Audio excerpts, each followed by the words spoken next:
ایسا بندہ جو ذہنی طور پہ صحت مند نہیں ہے اس کے ساتھ زندگی گزارنی پڑ جائے, سوال یہی ہے جی, پھر کیا کریں؟ اچھا اب آپ دیکھیں کہ اللہ نہ کرے اگر کسی کو یہ امتحان فیس کرنا پڑتا ہے کہ اس کا جو لائف پارٹنر ہے وہ نارمل نہیں. اچھا نارمل نہ ہونے کا مطلب کیا ہے؟ نارمل, اچھا ہمارے ذہن میں اب نارمل کا مطلب ہے مکمل پاگل. میرا حل ہے جو مکمل پاگل ہے نا اس کا ٹھکانہ تو شاید کوئی ہے, اس سے زیادہ خطرناک نیم پاگل ہے. نیم پاگل وہ ہے جس کے اندر کوئی obsession, اگریشن, پرسنالٹی ڈس آرڈر, موڈ ڈس آرڈر, کوئی اب نارمیلٹی ہے اور اس کے ساتھ وہ چل رہا ہے.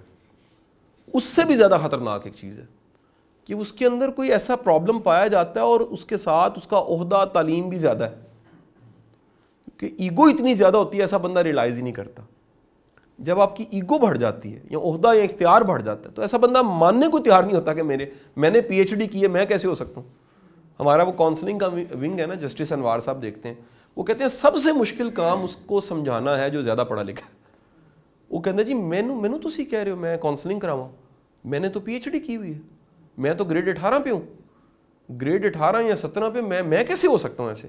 اس کو بتانا پڑتا ہے کہ اللہ کے بندہ گریڈ تعلیم کچھ بھی ہو اس کے باوجود بیمار ہو سکتا ہے. بندہ کہ جی میرا گریڈ 18 میں کھنگ نہیں لگ دی, ایسا تو نہیں ہے نا. یا بندہ کہ جی جتنے گریڈ 19 کے لوگ ہیں ان کو کووڈ نہیں ہو سکتا. بیماری صحت جسم کی اور ذہن کی دونوں کی ہے. تو پہلی بات تو یہ ہمیں ماننی اور سمجھنی چاہیے کہ یہ مسئلے ہیں سوسائٹی میں, پہلی بات. دوسری بات, ایک بات یاد رکھیے کہ آپ ایسے بندے کو کبھی بھی طنز اور تنقید سے ٹھیک نہیں کر سکتے.